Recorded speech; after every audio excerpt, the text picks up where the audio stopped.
Madame, Monsieur, bonjour, bienvenue dans ce journal. À la une de l'actualité, ce lundi, il est rentré depuis jeudi dernier. 4 jours après, le Premier ministre reprend le travail ce matin. Amadou Gon Coulibaly regagne donc accordé une audience aujourd'hui. Le chef du gouvernement a passé 2 mois en France pour un contrôle médical, comme il l'a annoncé lui-même dès son arrivée. C'est une reprise pour continuer de conduire les actions de développement engagées par le gouvernement. Violence conjugale, 70% des femmes à Abidjan en souffrent. Pendant des années, les victimes ont trouvé refuge dans le silence.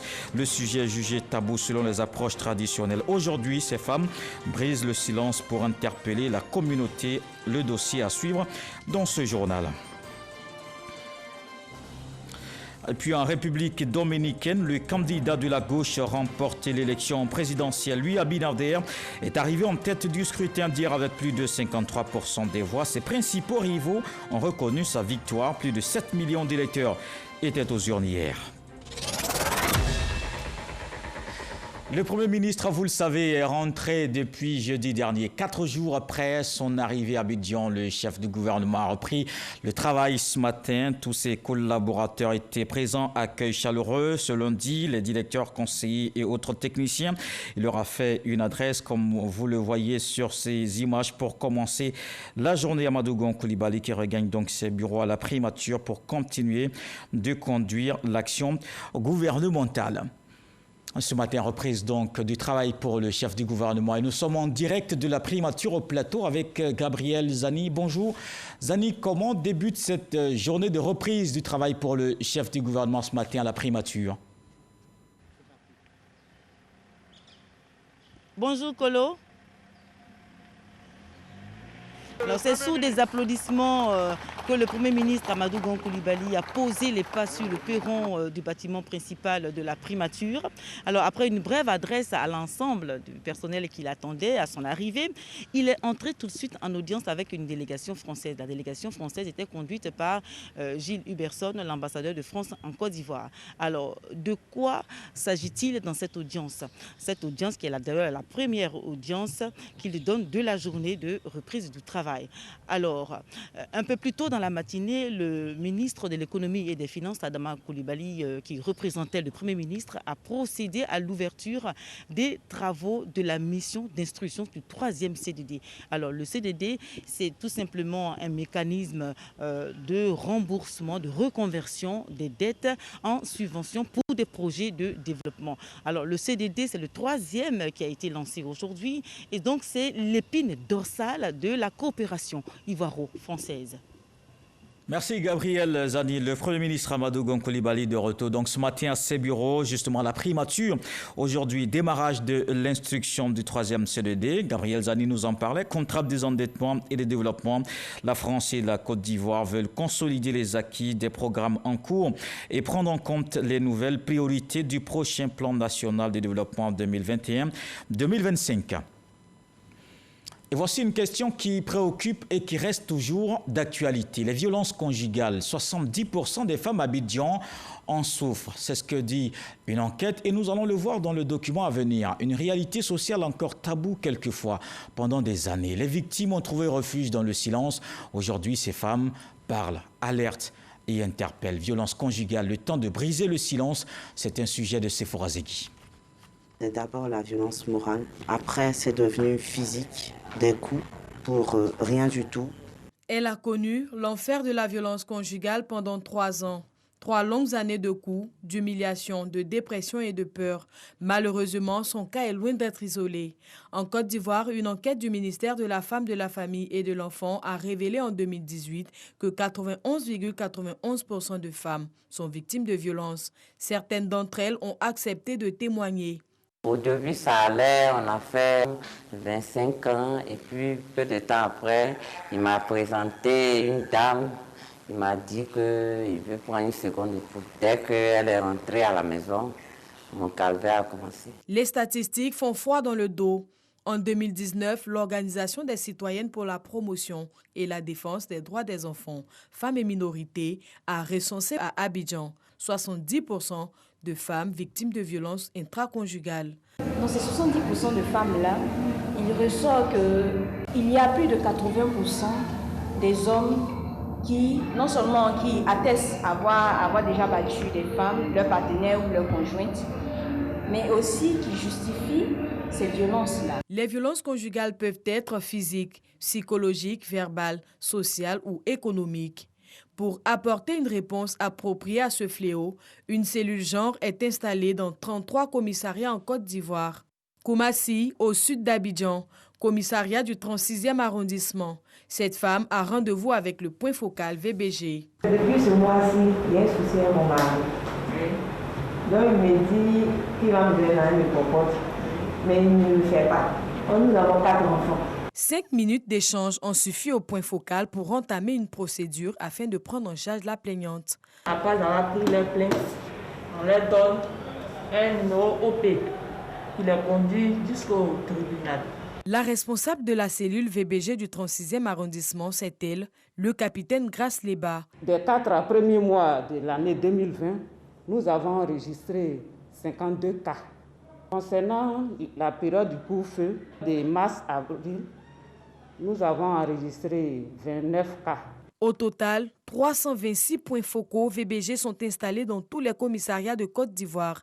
Depuis la période de confinement, beaucoup de cas de violences basées sur le genre nous sont signalés. Et dans cette procédure, nous avons déféré 287 personnes pour des cas de violence toutes confondues, 582 cas dossiers en renseignement judiciaire qui sont allés au parquet et 218 dossiers référés aux partenaires de prise en charge. Il n'y a pas que la police qui est impliquée dans la lutte contre les violences conjugales. L'Association des femmes juristes de Côte d'Ivoire mène elle aussi des actions en vue de protéger les femmes victimes de violences. Elle a installé 6 cliniques juridiques dans le pays. Ce matin, cette femme a rendez-vous avec Patrice, le directeur de la clinique juridique de San Pedro. Il m'a frappé, donc c'est à cause de ça que je suis venu vous voir. Même quand les enfants sont malades, il ne les prend pas pour envoyer à l'hôpital, c'est moi-même qui prends mon argent et les envoie à l'hôpital et puis il paye les ordonnances. De janvier à mars 2020, ce sont plus de 50 cas de violence conjugale enregistrés à San Pedro par Patrice. C'est soit la violence physique qu'exercent les hommes sur leur personne, soit des violences psychologiques, des violences émotionnelles, en tout cas toutes sortes de souffrances qu'elles endurent dans leur foyer. La violence conjugale entraîne des conséquences graves qui peuvent aller de troubles psycho-émotionnels jusqu'au décès de la victime. Des enquêtes ont aussi révélé 26 cas de féminicide qui ont eu lieu entre janvier et octobre 2019 à Abidjan. Les victimes de violences conjugales ne dénoncent pas les violences dont elles sont l'objet par crainte de représailles ou de stigmatisation et préfèrent le règlement à l'amiable. Je me dis quelque part, c'est le père de mes enfants. Mes enfants pourraient m'en vouloir si demain leur père part en prison par ma faute. Dès que tu portes plainte, toute la communauté, tout le village est contre toi. La plupart de ces violences sont tues et tuent silencieusement des milliers de femmes. Mais d'où est-ce que cette violence tire-t-elle son origine? Il y a la jalousie excessive des hommes, il y a l'alcool, il y a aussi des disputes de couple qui entraînent des violences conjugales. On va dire quelques chicanes de couple. Avec l'évolution du temps, les femmes n'acceptent plus cette domination. Elles commencent à s'émanciper. Alors que nous avons été éduqués à la base par le fait que les femmes sont soumises aux hommes. Comme la violence, c'est un abus de pouvoir, l'homme va faire usage de son pouvoir. C'est connu, les violences conjugales constituent une violation des droits fondamentaux des femmes. Alors, que fait le Conseil national des droits de l'homme, CNDH? Elle vient voir le département requête et investigation. Ouais, c'est vrai. Et il y a donc des personnes là-bas qui ont été choisies pour l'écoute. Donc, qui vont l'écouter, qui vont prendre des notes à partir de tout ce qu'elle a dit. Si elle a fait un mémo, ce mémo sera analysé. Nous avons des juristes ici qui vont donc traiter son dossier et à partir de là, le CNDH va l'accompagner. Les violences conjugales, un phénomène qui interpelle les autorités. Elles s'engagent à corser les actions de lutte contre les violences que subissent les femmes. D'où la création en 2000 d'un comité national de lutte contre les violences faites aux femmes et aux enfants. Désormais, elles ne sont pas seules. C'est pourquoi nous parlons de prise en charge holistique, de prise en charge intégrée. Parce que tu peux être victime d'une paire de gifles, mais la conséquence peut être autre. Il n'existe pas de centre d'accueil pour les femmes victimes, certes, mais des mesures d'accompagnement existent pour assurer leur sécurité. On a des familles qui acceptent d'héberger ces femmes-là. Un temps soit peu, juste le temps que nous puissions régler ces problèmes sécuritaires pour pouvoir vraiment aider ces femmes-là à être restaurées dans leur dignité, à être restaurées dans leurs droits. Plusieurs instruments juridiques ont été ratifiés par la Côte d'Ivoire pour protéger la femme des violences.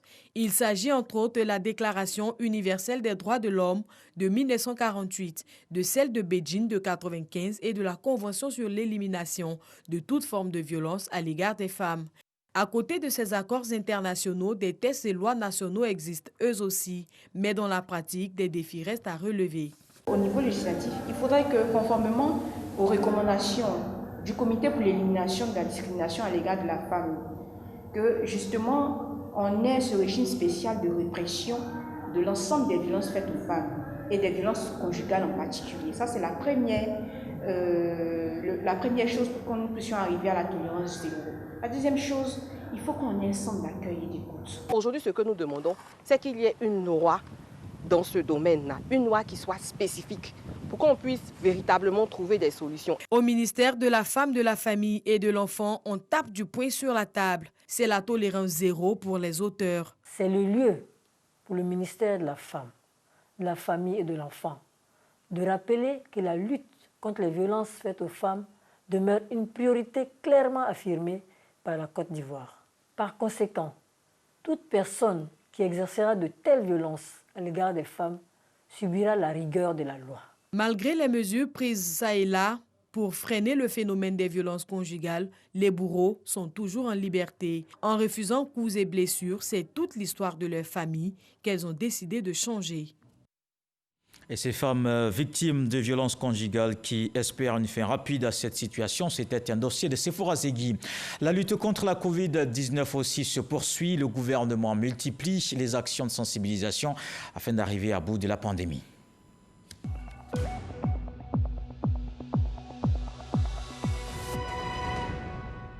La Côte d'Ivoire a enregistré 310 nouvelles contaminations. Le pays compte désormais 10 772 cas confirmés. Face à cette courbe croissante, le gouvernement ivoirien accentue la sensibilisation. Les autorités sanitaires appellent à rester prudents. Le directeur général de la Santé fait le point. Le ministère de la Santé et de l'Hygiène publique a enregistré ce jour, dimanche 5 juillet 2020, 310 nouveaux cas de Covid-19 sur 2279 échantillons prélevés, soit 13,6% de cas positifs. 260 guéris et 2 décès. Nous avons noté 2 décès survenus dans un établissement sanitaire privé. Il s'agit d'un patient de 66 ans, obèse et hypertendu, et d'un autre de 49 ans, hypertendu. Le ministre de la Santé et de l'Hygiène publique présente ses condoléances aux familles éplorées. À la date du 5 juillet 2020, la Côte d'Ivoire compte donc 10 772 cas confirmés, dont 5 067 personnes guéries, 74 décès et 5 631 cas actifs. Le nombre total d'échantillons est de 64 484.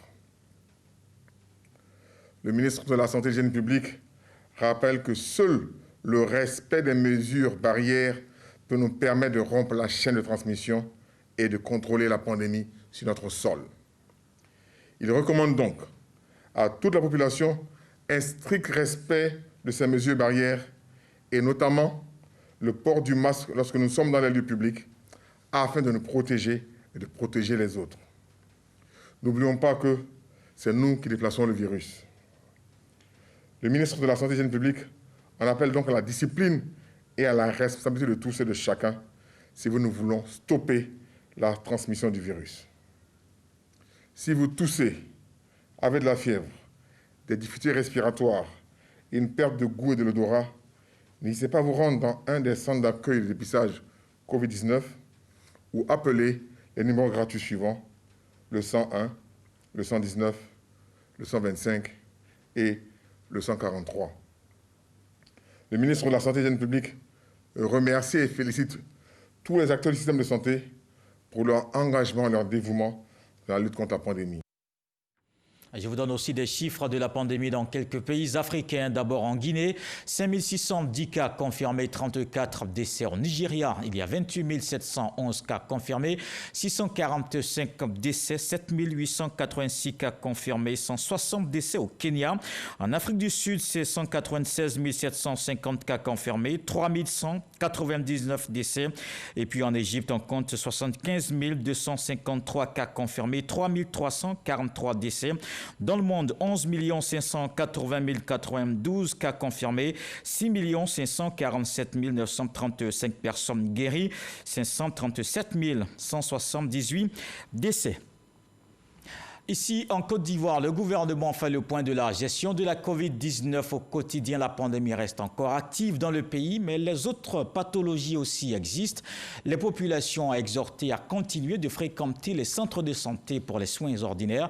La police, de son côté, veille au respect des mesures. Moussa Konaté. Le laissez-passer reste le seul moyen pour sortir du Grand Abidjan, épicentre de la pandémie de Covid-19. Les contrevenants à cette mesure sont donc interpellés, tout comme ceux qui ne respectent pas le nombre de personnes pour les rassemblements fixés à 50. Il revient de façon constante que certains artistes s'adonneraient à des événements publics au mépris des principes en vigueur sur les rassemblements. Notamment hier, dans un des quartiers populaires de Yopougon. Saisi, le préfet de police d'Abidjan a actionné le district de police compétent à l'effet d'y mettre fin et d'en interpeller au besoin les organisateurs.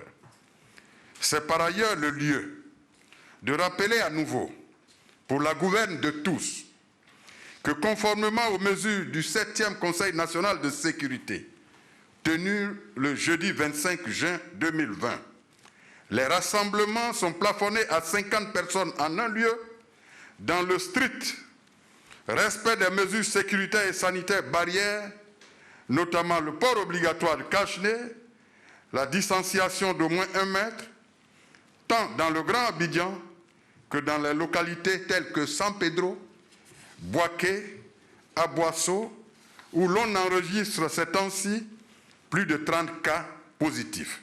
La Côte d'Ivoire compte plus de 10 000 cas de Covid-19 à ce jour. Les actions pour stopper la propagation de la maladie s'effectuent tant au niveau sécuritaire que sanitaire. L'adhésion des populations est également souhaitée. La Covid-19 existe bel et bien. Elle est dangereuse et mortelle. Mais elle est évitable et ça dépend de nous seuls dans au moins 80% des cas. Car même si le dispositif était mis en place par le gouvernement pour prévenir ou gérer les cas éventuels, si les populations premières concernées par la maladie et maillons essentiels du dispositif de réponse n'adhèrent pas, il serait difficile de s'en sortir. Et cela serait catastrophique pour le pays tout entier.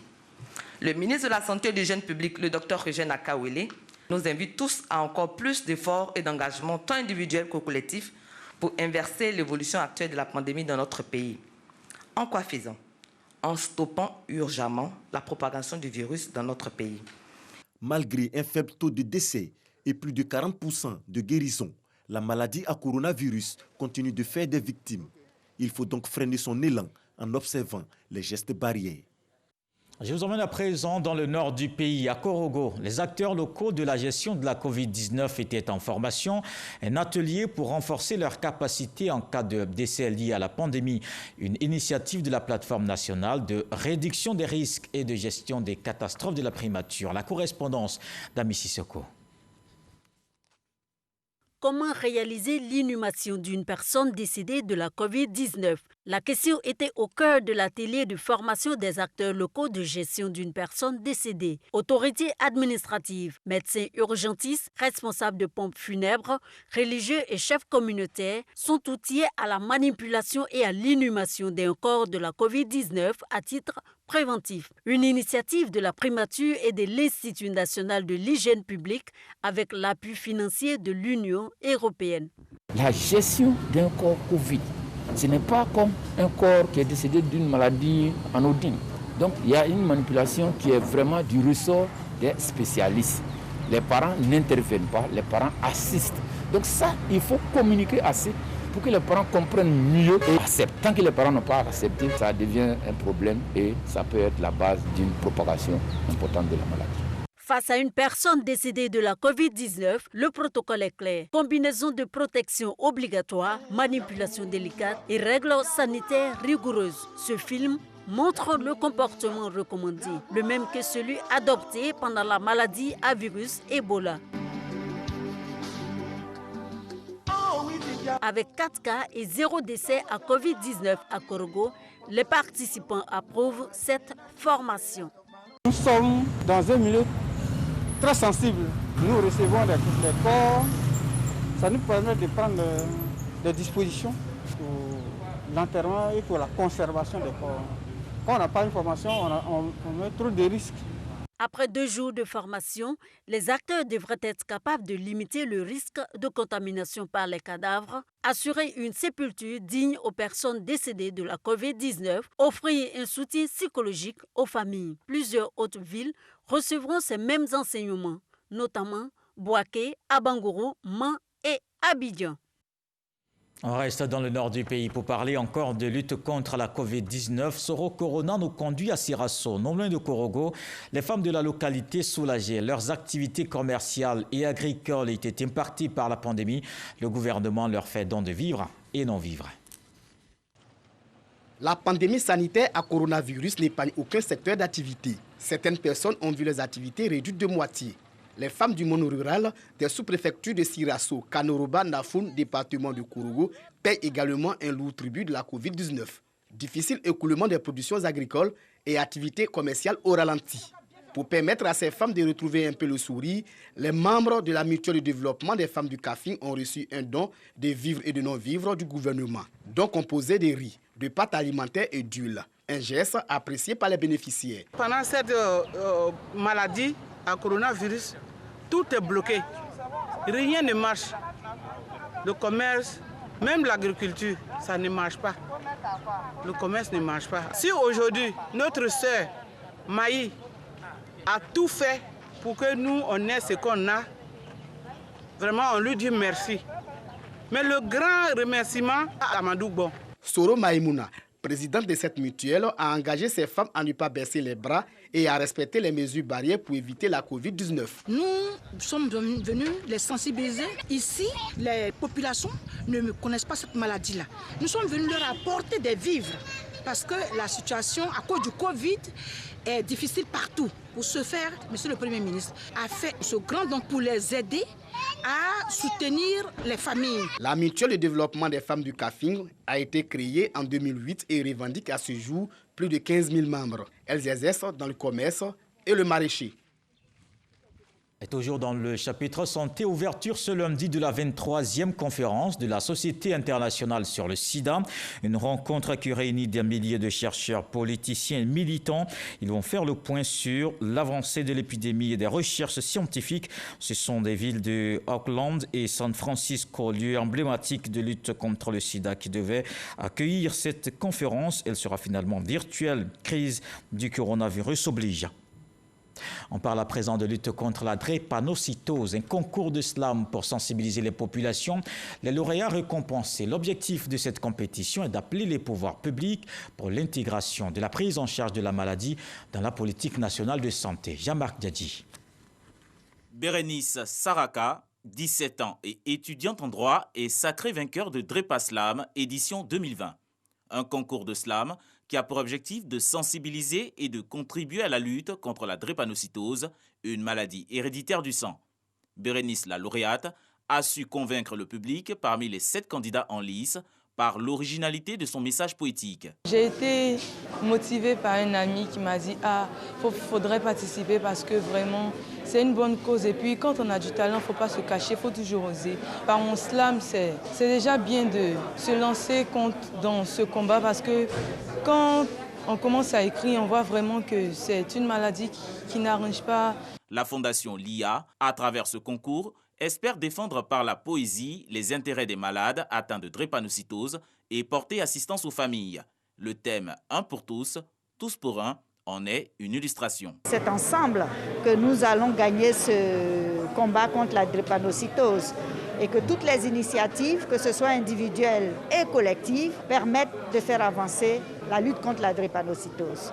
La marraine de la cérémonie, la ministre Raymonde Goudou Kofi, appelle à la mobilisation de tous. Quand vous écoutez les textes créés par ces jeunes gens, écrits par ces jeunes gens, l'expression, l'utilisation de la poésie pour faire la sensibilisation, je pense que c'est un moyen extraordinaire. Et je pense que tout le monde a été sensibilisé. Je voudrais que l'on se souvienne que la drépanocytose est une maladie insidieuse, une maladie qui affaiblit les enfants et qui touche entre 5 000 et 6 000 enfants. C'est énorme. Le concours de poésie pour la lutte contre la drépanocytose, Drépaslam, est ouvert aux jeunes de 13 à 18 ans. Au niveau de l'éducation de la petite enfance, il y a des avancées. Voilà ce qu'on retient du bilan des activités du service de coordination des établissements à caractère social. Ces acteurs se sont réunis pour également envisager les activités à venir. Des détails avec Grace Kando. Les structures socio-éducatives de base ont pour mission, entre autres, d'assurer le plein épanouissement des tout-petits et de les préparer à réussir leurs études. Les responsables des 293 structures réparties sur le territoire national se sont retrouvés pour faire le bilan au titre de l'année 2019-2020. Nous sommes partis de 18 531 enfants l'année dernière. Aujourd'hui, nous sommes à 19 606 enfants. Et le travail continue. Nous avons mis l'accent sur la qualité. D'abord, améliorer l'offre de services pour que nous touchions le maximum de personnes. Nos centres d'éducation spécialisés, nos centres de protection de la petite enfance sont des structures sociales avec les travailleurs sociaux qui prennent en charge toute la population de la Côte d'Ivoire. Au nom de la ministre, je voudrais féliciter la directrice. Malgré le contexte sanitaire difficile, a pu mener des activités avec tous les DE et toutes les structures impliquées pour que la petite enfance soit véritablement prise en compte. L'avenir du pays, c'est la jeunesse, mais la jeunesse bien formée commence déjà par la petite enfance. Donc il est bon que ce genre de structure-là soit véritablement encadré. Cette activité bilan qui réunit plusieurs partenaires et conseillers d'éducation marque la fin des activités dans les centres de protection de la petite enfance et centres d'action communautaire pour l'enfance. Le premier vol domestique de la reprise du transport aérien est arrivé à Bouaké. Le ministre des Transports a accueilli les passagers en provenance de Korogo pour Abidjan. Amadou Koné a également remis 2 véhicules aux gendarmes en charge de la sécurité des aéroports de Bouaké et Korogo, un renforcement du parc automobile dont nous parle Charles Tatou. Reprise du transport aérien. Le vol domestique assurant la ligne Abidjan-Korogo-Bouaké est arrivé à 14h GMT. Le ministre des Transports à l'accueil des passagers du premier vol domestique en provenance de Korogo. Amadou Koné, venu s'assurer de l'effectivité de la reprise des vols domestiques, a procédé également à la remise de 2 véhicules de type 4x4 offerts par la Sodexam aux gendarmes en charge de la sécurité des aéroports de Bouaké et Korogo. Je voudrais féliciter l'ensemble des équipes, la Sodexam, féliciter Aéria, féliciter Air Côte d'Ivoire et le ministère de la Santé pour toutes les dispositions qui sont prises pour que ces vols se déroulent tels que recommandés par l'OACI. Rassurer nos compatriotes pour dire que les dispositions sont prises pour recevoir les vols internationaux pour faire partir à destination de l'international des vols à partir d'Abidjan. La Côte d'Ivoire avance en matière de sécurité aéroportière. Après Korogo et Bouaké, les aéroports de Mans et Oudéné connaîtront également des travaux de sécurité aéroportière. La présidentielle en octobre en Côte d'Ivoire, les leaders communautaires invités à consolider le climat de paix. Ils ont été formés sur le respect des droits de l'homme et le maintien de la cohésion sociale. Dans le reste de l'actualité, le président malien a rencontré hier dimanche à Bamako une délégation de l'opposition regroupée au sein du M5. Selon Ibrahim Boubacar Keïta, la rencontre en soi est une victoire pour le Mali. Du côté des opposants, la lecture de la rencontre est tout autre. Ils estiment que le président Ibeka a ignoré leurs demandes, notamment la nomination d'un premier ministre de plein pouvoir issu de leur rang. L'opposition durcit même le ton en exigeant à nouveau la démission du chef de l'État, alors que cette revendication ne figure plus sur la liste des discussions. En République dominicaine, le candidat d'opposition remporte la présidentielle. L'homme de la gauche, lui, Abinader, est arrivé en tête du scrutin d'hier. Cet économiste de 52 ans totalise plus de 53% des voix. Le candidat du pouvoir est loin derrière avec 36% des suffrages. Ses principaux rivaux ont reconnu sa victoire. Environ 7,5 millions d'électeurs étaient aux urnes pour aussi renouveler les 2 chambres du Parlement. Et voilà qui m'a interrompu ce journal. Merci de l'avoir suivi. Prenez soin de vous. Dieu voulant, on se retrouve demain.